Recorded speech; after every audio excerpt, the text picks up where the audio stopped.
Et je le disais, comme tous les lundis, la cuisine est à l'honneur aujourd'hui avec qui? Avec Christian Vaudois. Bonjour Christian.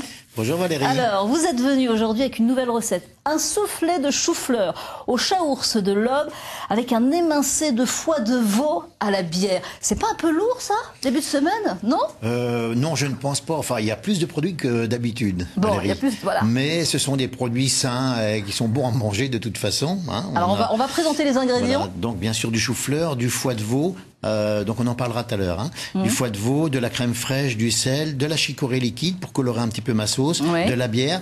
Quelle bière? Alors j'ai de la bière de Sedan là, hein, qui est fabriquée en Champagne-Ardenne. Simple, hein, on ne prend pas de la bière des Ardennes. Bière des Ardennes. Bon, voilà. Si on a une autre bière, on peut quand même. On peut travailler toutes les bières. Hein. Bon, on est dans le terroir, voilà.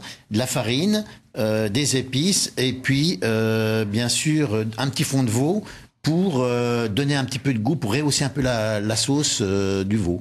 Et puis il y a du chaours, le chaours évidemment, bien sûr, on va parler du chaours, le chaours de l'Aube. Préférément chez les petits fromagers. Hein, il en existe des bons et qui conseillent bien en plus. Si je n'aime pas le foie, est-ce que je peux changer? Alors, qu'est-ce que je peux mettre à la place? Valérie, on peut mettre de la dinde rouge, on peut mettre du poulet, on peut mettre. Oui, on peut faire ce qu'on veut. On peut réaliser cette recette, mais avec autre chose que du foie. L'essentiel, c'est la cuisson. Vous allez voir comment elle est faite. Bon, on va voir tout ça en images. On est allé tourner évidemment des images de cette recette. Alors en détail, on va commencer par la coupe du chou-fleur. Alors, on coupe le chou-fleur, on le met dans l'eau salée, on le fait cuire. Alors l'originalité, c'est que je mets aussi les côtes des chou-fleurs, on les mange. Vous allez voir après à la fin. Ça va me servir de décor sur l'assiette. Alors, on fait cuire notre chou-fleur, on fait cuire les pommes de terre à part. On met un petit peu de crème fraîche avec du beurre demi-sel et le chaours, on le fait fondre pour avoir notre crème. Une fois que tout ça c'est cuit, on le met dans son mixeur. On mixe comme il faut, vous allez voir, ça va commencer par monter, hein, comme s'il y avait... Alors on met de la chicorée, quelques gouttes de chicorée à l'intérieur également, du sel, du poivre, et on mixe. Vous voyez, au fur et à mesure. Alors, faut que ça soit liquide, vraiment Non, pas énormément. C'est pour ça que je garde le jus de cuisson pour en remettre un peu dedans au fur et à mesure. Hein. Donc, on met ça avec notre blanc d'œuf battu en neige. Une fois que tout ça, alors délicatement, une fois que c'est fait, on met ça dans nos petits ramequins. Bah oui, toujours ces beaux petits ramequins. Hein c'est beau, j'en ai plein. J'aime bien travailler comme ça, c'est original. Les gens ne savent pas quoi en faire, mais voyez, on peut faire plein de choses. On met ça au four. Alors, il faut compter un quart d'heure, hein, suivant la taille du ramequin. Voilà. On découpe notre foie en petites lamelles. On le met dans la farine. Moi, je le farine, ça me conserve le goût et le moelleux du foie. C'est pour ça que je disais tout à l'heure, on peut très bien mettre de la dinde, etc. C'est exactement la même chose. Hein. On met du beurre demi-sel et un peu d'huile pour que le beurre ne brûle pas, justement. Là, on fait rissoler, il faut que ça soit un peu... On le fait rissoler, vous allez voir, ça va très très vite et ça devient... Regardez la belle couleur que ça prend. Voilà, on le met dedans. On va essuyer notre poêle après, hein, pour enlever la farine, mais on garde les sucres. On remet du beurre demi-sel dedans pour faire notre sauce. On va mettre un peu de fond de veau. On va mettre également de la bière. Voilà. On met de la chicorée pour colorer un petit peu notre sauce. Un petit peu de bière, voilà.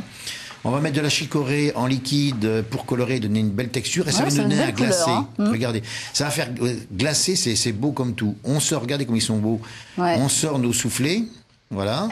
Alors, il faut aller vite à le manger parce que ça retombe autrement. Hein. Et après, on décore l'assiette. Alors, je mets également les côtes des choux-fleurs sur le côté. On met un peu de vinaigrette dessus pour le manger.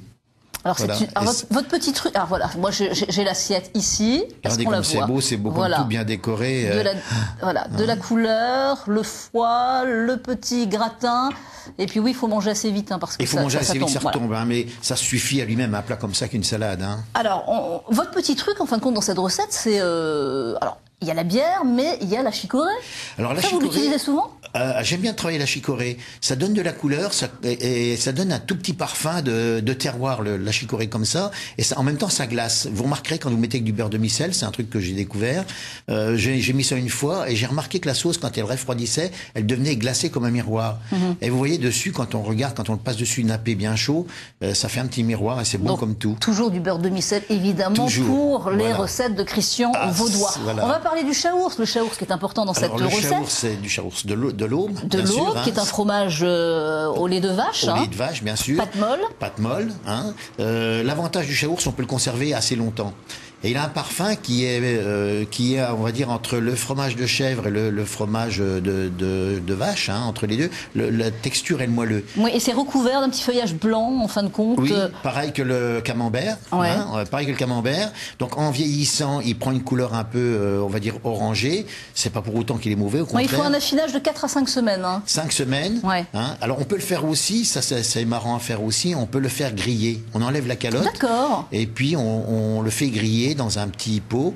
On peut le manger avec des pommes de terre, c'est à la petite cuillère, c'est bon. Bon, ça sent un peu dans la maison peut-être Non, ça sent pas du tout dans la maison parce qu'en fait, comme je le fais moi cuire avec de la crème fraîche, la crème fraîche prend un peu le goût du fromage. Alors ça sent bien sûr, mais c'est les parfums de la terre, c'est merveilleux ça. Hein. Bon, c'est merveilleux évidemment. Toutes vos recettes la semaine prochaine, vous nous proposez La semaine prochaine, on va aller dans le poisson la semaine prochaine.